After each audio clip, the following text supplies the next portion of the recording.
Right, sorry about that, guys. My battery ran out, so hence why my camera shut off at the.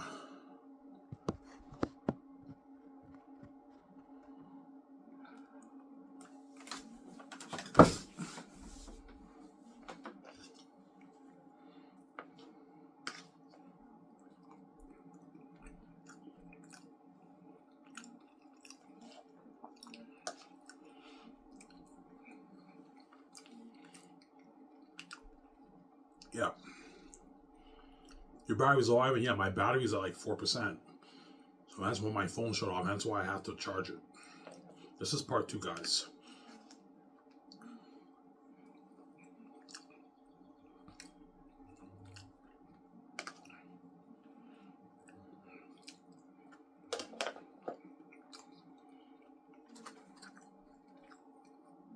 Yeah.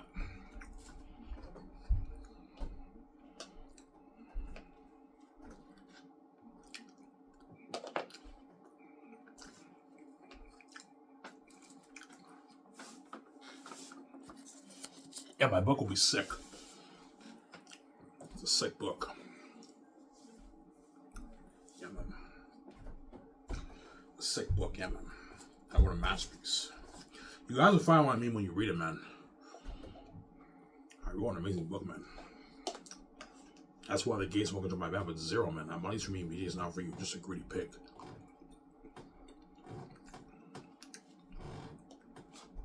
Greedy psychopath, yeah.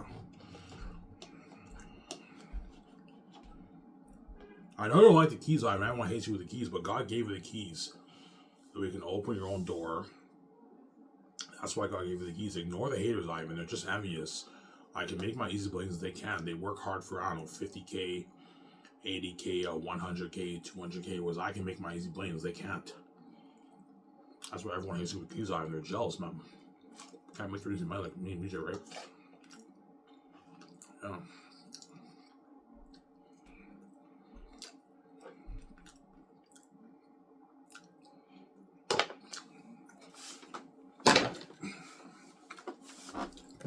They're envious, man. They can't make their easy money like me. They can't make the kind of money I can make. Even the people who are rich, who make 100, 200K a year, they can't make the easy billings I can make. That's why everyone hates on me with the keys, why I think about. I'm opening the door, hence why they talk and everything. But that's how I open the door and make my money. Yeah, that's how I make my easy billings, sir. That's how I make my easy money. That's why everyone hits you with the keys, Ivan. Because I can open the door so easily. They can't. They work hard for 50, 100K. I'm going to make my billions on my book. I don't know, my $14, $15 billion on my book. You're welcome, BJ. Welcome, sweetie. Yeah.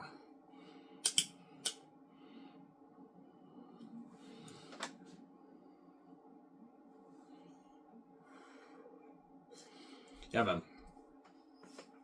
My book, Zane's, will be a masterpiece. You guys will find what I mean when you read it, man. I wrote an amazing book, man. You're going to be so entertained and so hooked when you read it. Man, Ivan's book is entertaining, I know. It's a masterpiece. It's a masterpiece, man. Amazing book, yeah, man.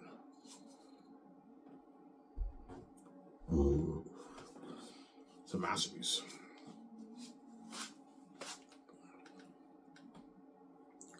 It's an amazing book. It's an amazing book, yeah, man. It's a masterpiece.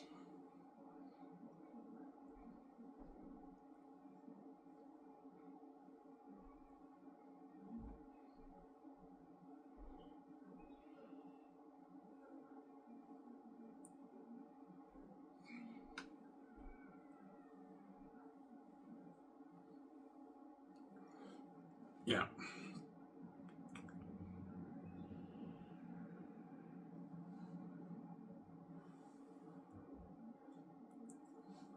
It's a masterpiece, my book. An amazing book, man. I wrote, yeah, man. A masterpiece. Yeah.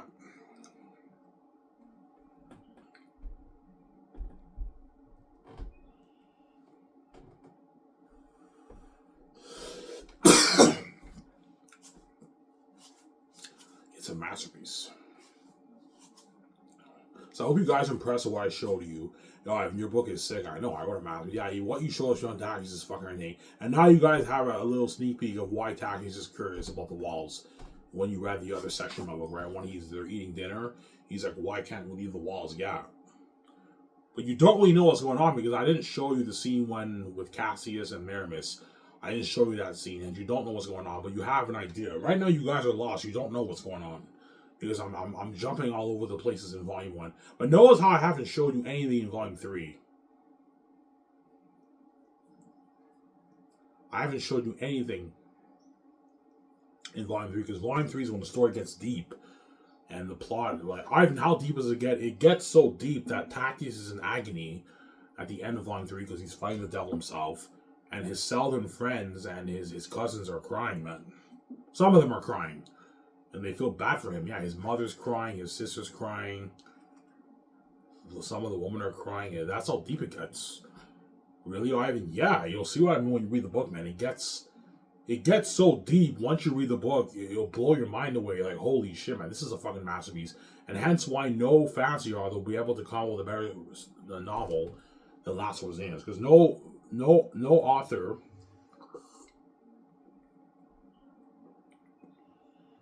entertained the reader the way Ivan did. And no story can beat the Xehanort story. The Xehanort story is a fucking masterpiece. You can't beat that. It's too good. People tell me, Ivan, your story is unbeatable. No fantasy story will ever beat this story, man. This is so deep. It's a unique story with the North and the South and the Southerns. It's such an amazing story, and no fantasy author can come up with a better story than this. Yes, I set the standard for fantasy whereby no one can beat my book. No fantasy author can beat my book. Yeah. Xehanort will be crowned the best fantasy novel ever written. And then second after that will be probably Game of Thrones or Lord of the Rings. Xehanort will take the number one spot. As I showed you guys, same as in my book.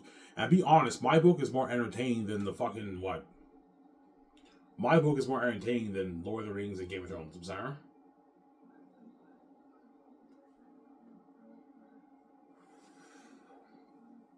Yeah.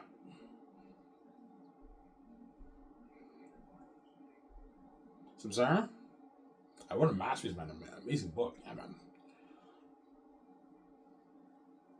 A masterpiece.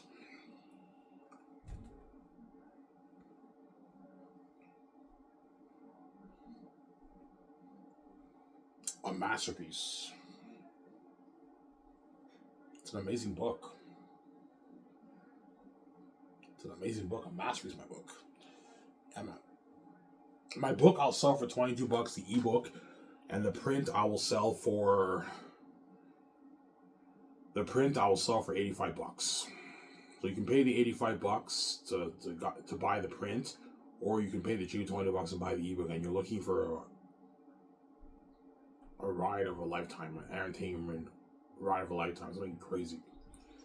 And I want a masterpiece.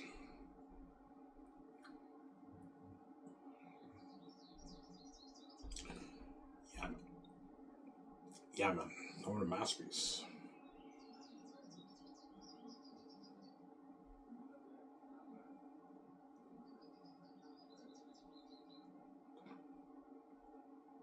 I want a masterpiece.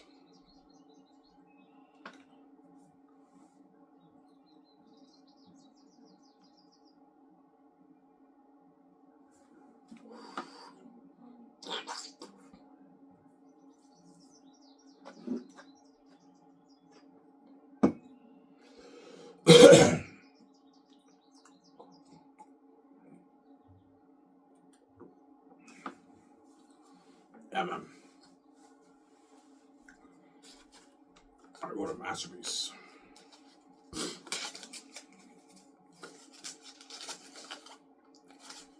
My boss just texted me, so yeah.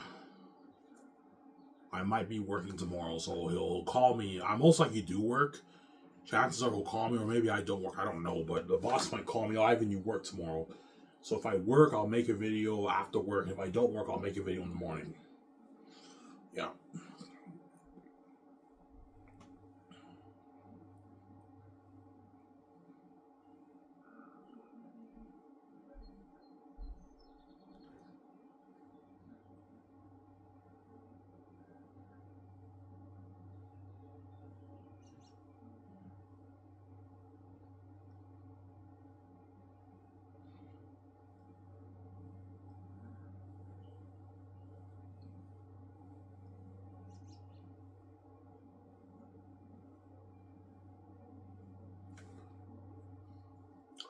Talk for like 15 to 20 minutes. I'm done, guys.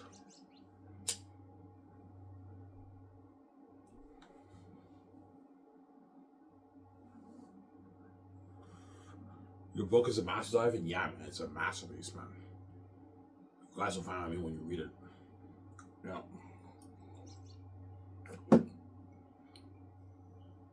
Is there any leaders in Cyrus?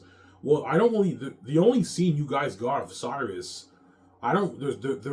I have a very small scene with Cyrus, because when you read the end of 20 years later, the wolves arrive and then Takism they have to leave, and you get very little scenes with Cyrus. Cyrus gets marked when you read the book, obviously.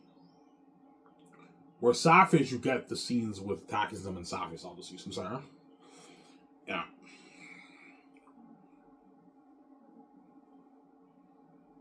I mean, how much people does Safish have? Safish has like 5,000 civilians living there. 5,700 civilians living there, around there. And Cyrus has like maybe 1,500 people living there. Around there. 1,500 people. 2,000 people maybe. Yeah. Living there.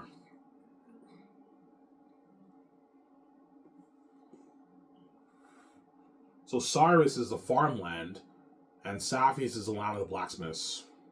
Is Cyrus beautiful, Ivan? Well, I don't really describe Cyrus. The only clue you got is that there's a wheat field and it's a farm. It's a farmland. That's it.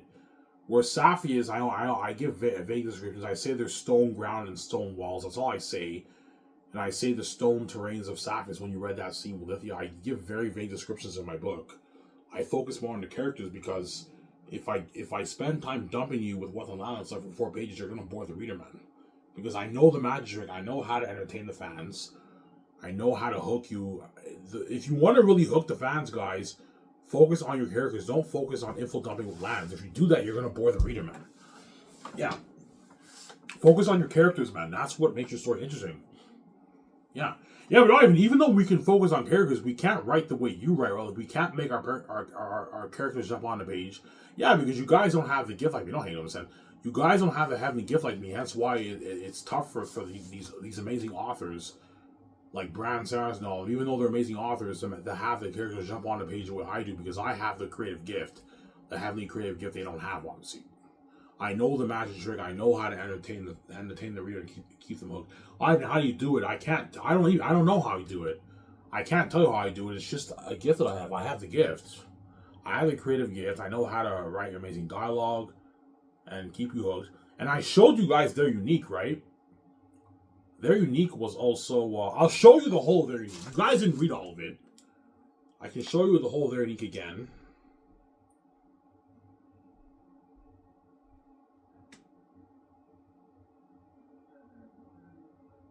My battery is done, though. That's the thing, though.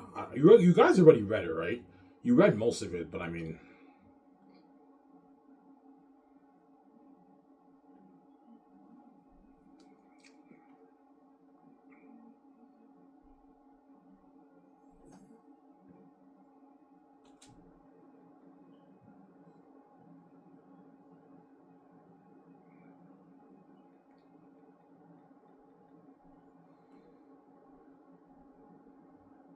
What? Yeah, guys, my battery's done. I can't show you. My battery's like done right now, so I'm not going to show you. You guys already read most of Their Unique, right? Yeah, I mean, Their Unique, your characters jump on the page. You got the character of Dawn and Megan, they jump on the page. That was fucking interesting, Ivan, with the carriage driver. Yeah, man, I'm an amazing storyteller. If I wrote Their Unique would also be a masterpiece, too. It'd be the best romance novel written because I'm fucking genius. No one writes the way I do. There's something unique about my writing.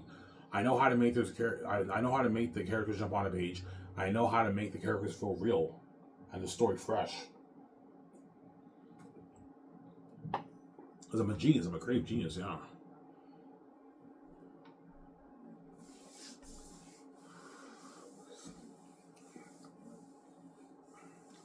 I'm a genius. Creative genius.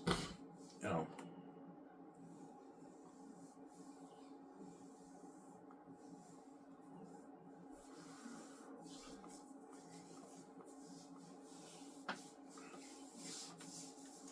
I'm a genius. Yeah. Ivan, right? They're unique. No, guys, I can't afford I can't afford to what? To proofread 2 books. I don't have that kind of money. No, I can afford it. I just have to be serious and save my money. But to proofread 2 books is like $4,000, right? But I can easily I already brainstormed it. I can easily look, I'm so creative. I can easily finish their unique in like 3-4 months. I can dedicate like 3-4 months and finish their unique. But I'll make more money. I'll make I don't know, my 28 billion, whatever it is. I'm not gonna do that because I can't afford to. It's just gonna stress me out more. I'm not gonna write their unique. But Ivan, I love your stuff. Their unique. I know. I'm an amazing storyteller, man. Yeah, he said, Ivan, I love their unique. I know. The character of Don, that was amazing, Ivan. I know. I'm an amazing storyteller. Yeah.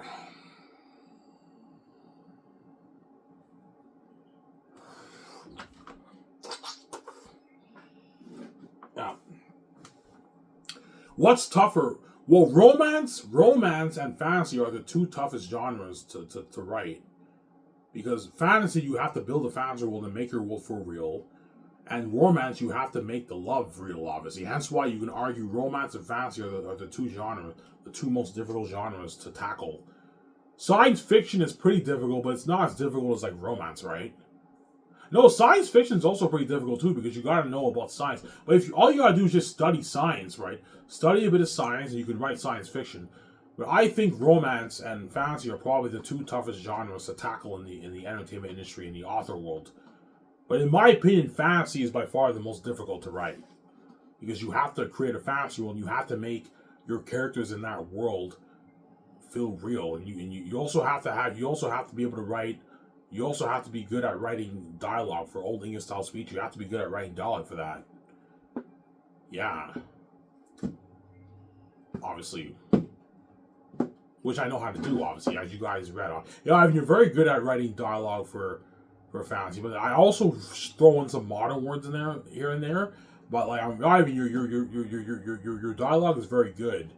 It's good for fantasy world. Yeah, I know how to write good dialogue, obviously, because I'm a creative genius. Yeah.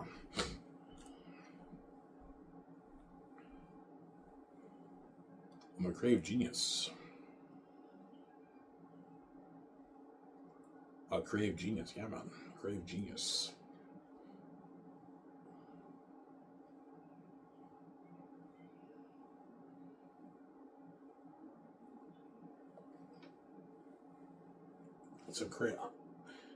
I'm a creative genius, yeah.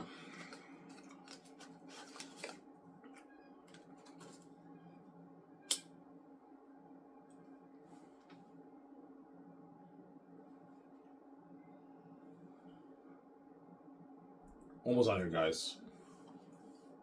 Yeah.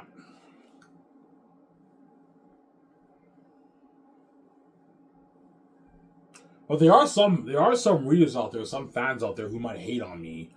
Watch out for the haters, Ivan. They might say, yeah, even though Ivan's book was good, it was a bit raw. I like Game of Thrones and Lord of the Rings better. Yeah, you're entirely your opinion. If you like Lord of the Rings and Game of Thrones better, I understand. Art hits everyone in different ways, but I highly doubt it, man. I think unanimously, everyone, the whole English-speaking world who reads my book, they're all going to say, yeah, The Last of Us is the best fantasy novel written. Nothing will ever top that. It's such a powerful story, and it's a very unique world, and no author kept me entertained the way Ivan did, man. I'm saying? I told you, all these authors like Brandon Sanderson, don't hate me, guys, I'm saying, Brandon Sanderson, George R. Martin, all of them, they have richer speech and beautiful, more poetic words when their characters, their world building's richer, they give more detail about the world and everything, but they did not entertain the fans the way I did, right? At the end of the day, it comes down to entertainment. If your book is the more entertaining read, and your characters are better, obviously, then you wrote the better story. Because at the end of the day, it comes down to your character and your stories, not your world building. World building is secondary. Your characters and your story comes first, then your world building. Hence why I focus on the characters. It's all about the characters. If you focus on the characters, you're going to have a more interesting story. If you focus just on world building, dumping people with what the world is like, you're going to bore the reader, man. That's why I don't do that. Yeah. I give vague. Oh, Ivan, your world's vague. Yeah, but even though my descriptions of the world's vague, obviously, the world building still jumps out on the page because the characters make it jump on the page from their dialogue, the perspective of the world, as you guys read, obviously, right? Like, that cannot be. Why would a northern come here to the south it makes the worldling jump out because of a genius. Even though Ivan gave vague descriptions about his world building still felt real because the characters make the world building jump out. Yes, the characters make the world building jump out through their speech. So, Sarah?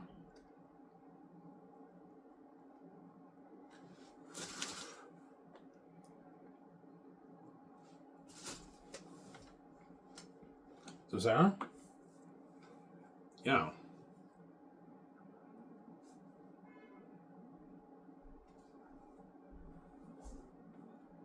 Yeah. Through their speech. That's how it works, right? Yeah.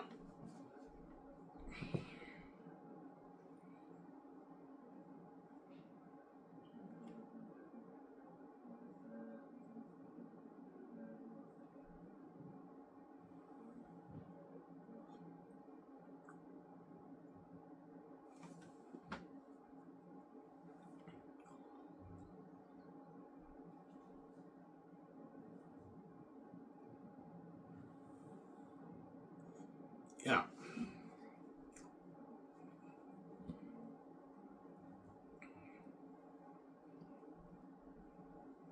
So the North is holy, yeah. Then when you read the book, the North is like known as the holy heavenly kingdom. It's beautiful. Think something like Rivendell, right? And the South is cursed, obviously. Like the South has like a gray sky. It's cursed. Remember when I showed you the scene when Takis arrived to the South? He's like, so this is the South, and I said that in the sky grayness loomed. Yeah, the South is cursed. Obviously. Samsara? It's not like the North. The North is holy, obviously. But every Southern's dream is to live in their dream is to live in the North, but they know that it's not going to happen because the path to the North is dangerous. Obviously, it's very dangerous. Obviously, you'll see when we read the book, and the Northerners don't like the Southerns. They're not welcome in the North. Yeah, they don't like the Southerns. The Northerners look down on the Southerns, man. As you guys caught with some sections of my book, right? Yeah, like Tacitonius, he mocks Joe from a Southern as well.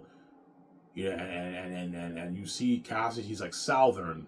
They look down on them, yeah. Obviously.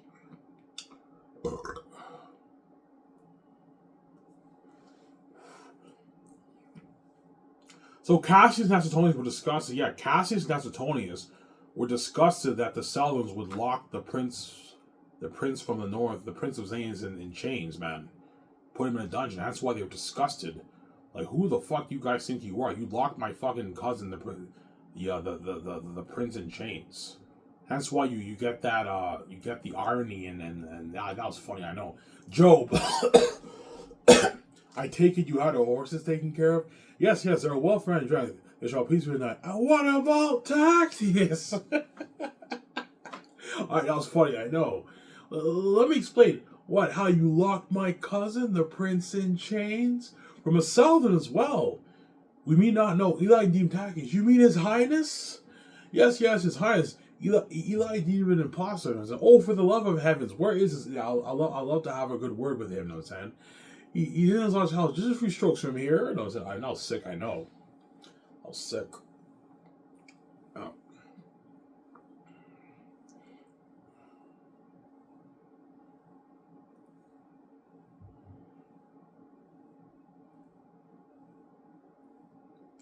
The Saxons didn't believe he was a prince. No, I told you, the Southerns can't believe it.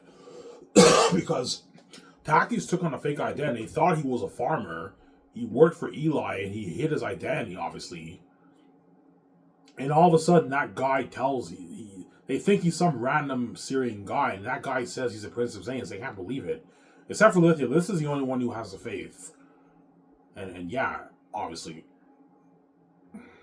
Yeah, but Ivan, in that scene, the hostile crowd, Eli believed he was a prince. Well, you'll find what I mean when you read the book, right? I don't want to spoil the story for you. And then when the Southerns, when the hostile crowd, they're like, young man, like, does Eli speak the truth? Are you really the son from the North, the son of royal blood? And the moment Taki said, I am, the crowd was shocked. You have all the whispers. He's really the last prince, the prince from the North, whatever it is. The son of Taki is the first. Holy shit, that cannot be. You caught that, right? That cannot be. Yeah, they're shocked. Obviously. What happens after all? I mean, I won't spoil the story. You'll see what I mean when you read that passage. I won't spoil the story for you. And that's why I told you my book is constant entertainment. It's crazy. You're just constantly hooked, and yeah. I remember this man. This is the man you locked in the dungeon, Eli. He's the imposter. We cannot trust this man. No, silence. We must have order. Imposter, thieves, imposter, imposter. I remember this man. This is the man you locked in the dungeon, Eli. You know what I'm saying? Yeah. You look at sick. I'm now sick, I know. You get some biblical system with Jesus too. His trial, when he was about to get put to death, obviously, they're like, crucify him, crucify him. Yeah, you get some symbols of that. Sometimes I have not caught that, yeah. And Taki says, I am. Like Jesus said, I am. Before Abraham was, I am. Taki says, I am. Are you the prince from the north, the son of royal blood? Are you the son from the north, the son of royal blood? He's like, I am. You know what I'm saying? And they're all shocked. Yeah, look at a sick fucking book, man. Yeah, man. Ivan the Zay is a biblical story. No, it's not. You guys read my book. It's not a Bible story, obviously. It's a fantasy story like Lord of the Rings, but you can get some biblical symbolism from there. Like just like Lord of the Rings also has biblical symbolism. The ring, Frodo taking on the ring and being possessed by the ring, is a symbolism of Christ taking on the burden of sin. Frodo takes on the burden of carrying the ring and destroying it. Aragorn becomes king just like Jesus becomes king. Gandalf dies, comes back to life, just like Jesus comes back to life. You get some biblical system in Lord of the Rings too. And Narnia has like a lot of biblical system too when you read the Chronicles of Narnia. My book has some biblical system too, but it's not a Bible story. It's a fantasy novel, but you can get some biblical system with Tacitus and Eretat and all that stuff. Yeah, when you read the book. Is there Jesus symbolism with Tacitus? Yes, there is. You'll see what I mean when you read the book. There is Jesus symbolism with Tacitus, and Eretat's the symbolism of the devil. Yeah. Then Tacitus at first you can have a symbol of the Father, right? And then Tacitus the second is the Son, and you there's some symbols you can get from there when you read the book, right? I almost spoiled story for you. Yeah. And that's why I wrote a masterpiece, guys. The best fantasy novel written, yeah, man. Almost done here, guys.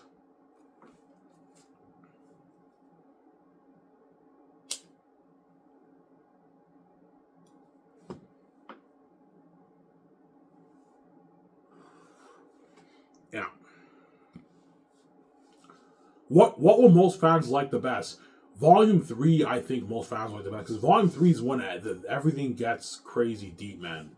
The story gets so deep, and it gets very dark. Like, hence why I've been saying Zayn's is a horror fantasy novel, because Volume 3, like Volume 1 and 2, it's pretty light, obviously, but it's a little dark, obviously, because you meet the wolves and everything. But Volume 3 is when it gets dark, man. It gets really, really dark. Because you have the ancestors, hence why it gets dark and it gets very deep. Hence why it's my favorite. But you can argue Volume 2 is better if you want. I like Volume 2 the best, because Volume 3 is when it gets so deep. It's fucking amazing. It'll blow your mind away. And Volume 2 is my second favorite, and Volume 1 is my worst, obviously. But Volume 1 is also entertaining, too. They're all entertaining volumes, as I showed you guys, right? Yeah.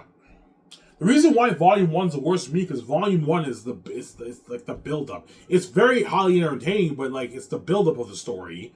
And then Volume 2 is when it gets more interesting, when Tacitus is in Sapphirus. As you guys read, he meets Lithia and Belle and Mary and Job and Eli and Cornelius and all them. You know what I'm saying? He gets thrown in a dungeon. You have the exit of Sapphirus. Yeah, that's when it's more interesting. And then Volume 3, it gets even deeper, man. It gets dark.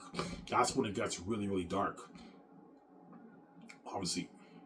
I gave you a foreshadowing of how dark Volume 3 gets when Tacitus talks to Cassius and Cassius can't sleep. He's like, can't sleep, Cassius. He's like, no, like I can't, after everything I went through with Barack, I can't sleep. I'm paraphrasing, right? And he's like, Tacitus, listen to me. The darkness of the presence of the darkness of the world's presence draws near. I can feel it with every inch of my bone. That's like a sneak peek of how dark Volume 3. Volume 3 gets dark, man. Gets crazy dark. Very dark. I mean, how dark? So dark, it will blow your mind away. It gets very, very deep and dark. Very dark. I'm not getting wrong, guys. Volume 3 is when the story gets so deep, it gets so dark, it blows your mind away. That's why I wrote a masterpiece. and it gets so dark. That's why Peter Jackson say, "Ah, you are a mastermind. This is about Lord of the Rings. I know Peter Lord of the Rings." I know it's a masterpiece, son. Yeah.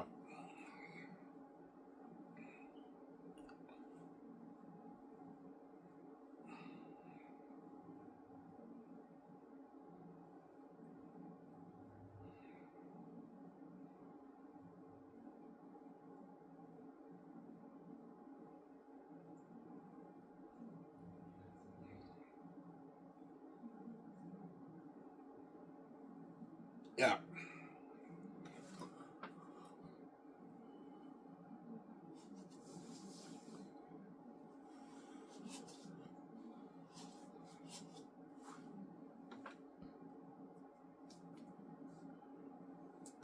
Yeah.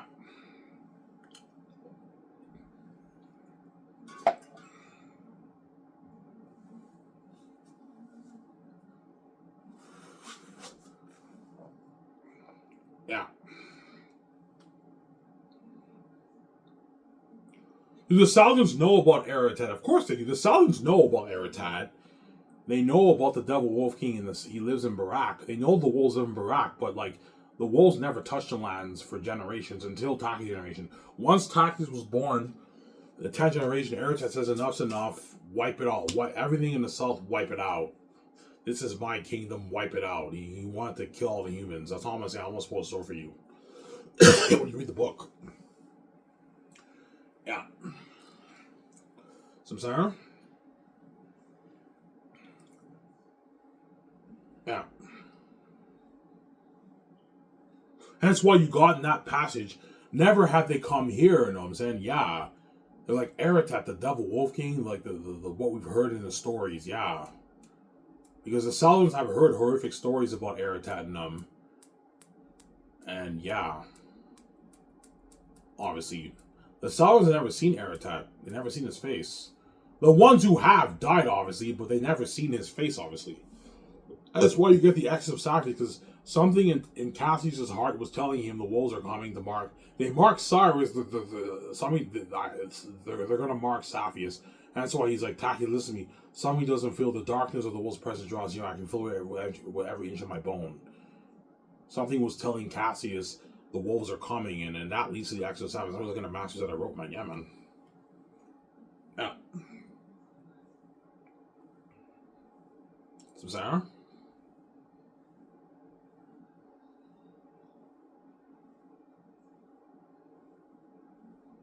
Yeah.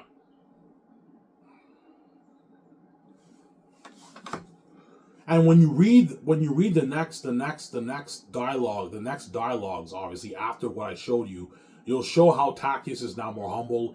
He has more sympathy for the Southerns, because once he's thrown in a dungeon and he gives that speech to the hostile crowd, Tacius he's more humble. He's more humble. He's more mature now, and he has more sympathy for the Southerns.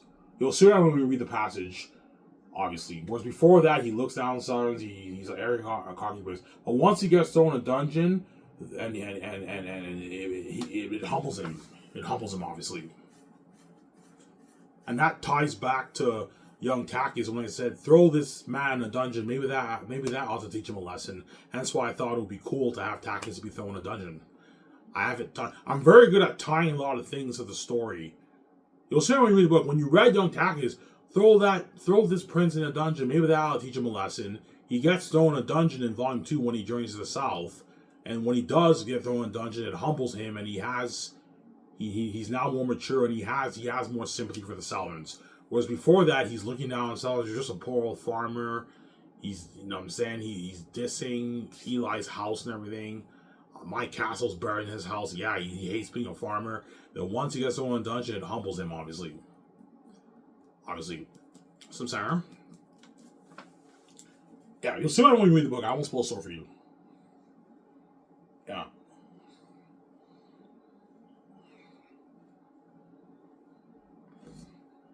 Yeah.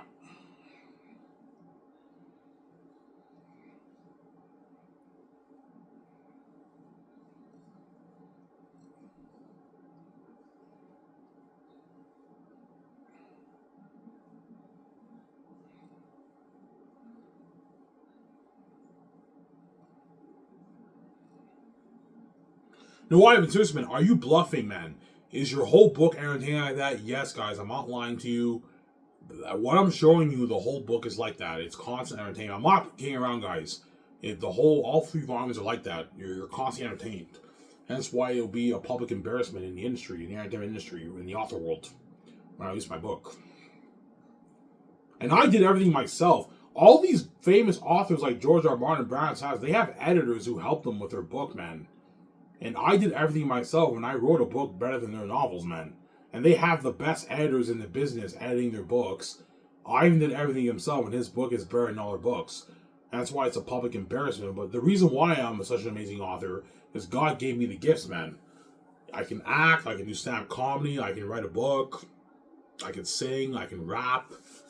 I'm gifted. God gave me the gifts because He knew the gates lock the doors on me. And that's why He gave me the gifts. He had to give me the gifts. Yeah, if you want to write a book, you have to have a gift. Otherwise, if I didn't have the gift, I wouldn't be able to write a book. But before I didn't know I was able to write a book. Yeah. I didn't know I was able to write a book, obviously. Yeah.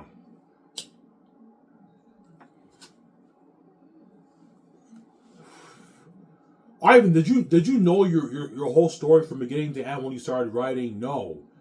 I kind of let my creativity flow progressively. I brainstormed each chapter, like I want this to happen here and there, but I kind of let my creativity flow as I wrote, obviously. And when I started writing volume 3, okay, wouldn't it be cool to have a big plot twist and have the story get dark and deep? And I ended up having a big plot twist in volume 3, and the story gets so deep, and I end up writing a masterpiece. I'm a creative genius. Yeah.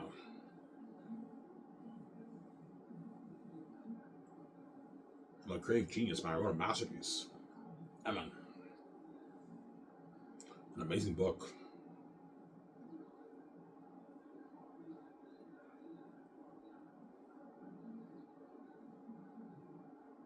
I wrote a masterpiece.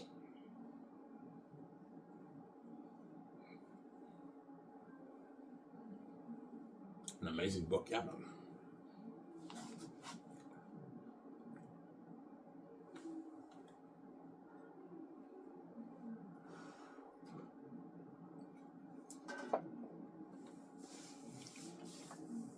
Don't hate me, anyhow.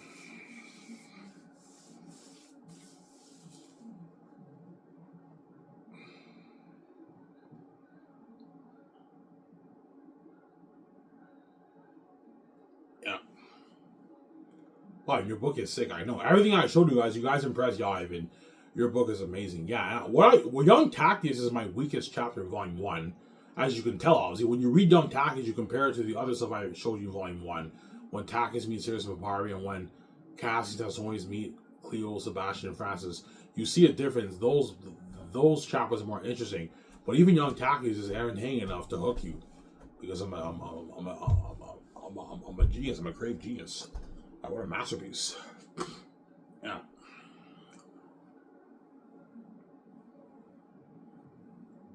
I wrote an amazing book. I'm a creative genius.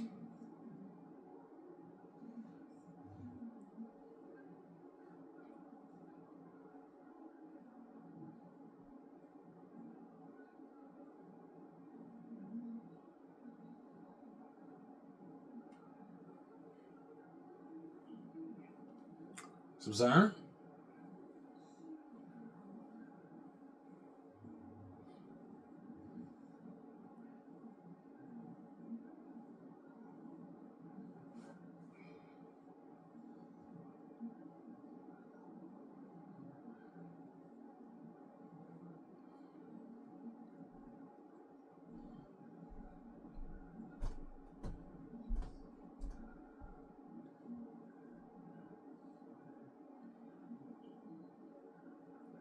Yeah.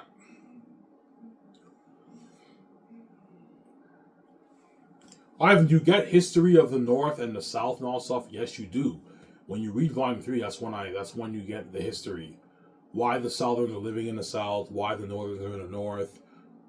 The South being cursed, the North being holy, you get the whole history. That's why I wrote a masterpiece. You get the history of why that world is the way it is, obviously, when you read Volume 3. That's why the story gets very deep. obviously. Yeah, Volume 1, you read it, it's pretty light. It's a pretty dark, obviously, with the wolves and everything. Volume 1 and 2 are pretty dark, too, because you have the wolves in those volumes. But then Volume 3 is the one that gets very, very deep. It gets the story gets dark. And it's a masterpiece, man. It's an amazing story. Whereby you have the ancestors, right? The ancestors of the South and the North. I won't spoil the story, so I'm going to read the book. Like in a masterpiece. Amen. Yeah.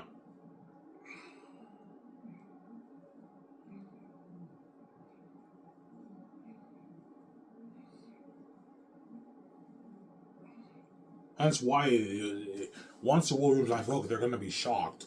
Holy shit, man! Ivan wrote an amazing, a masterpiece, man. This is the best fantasy I've ever read in my life. I know it's a masterpiece, man.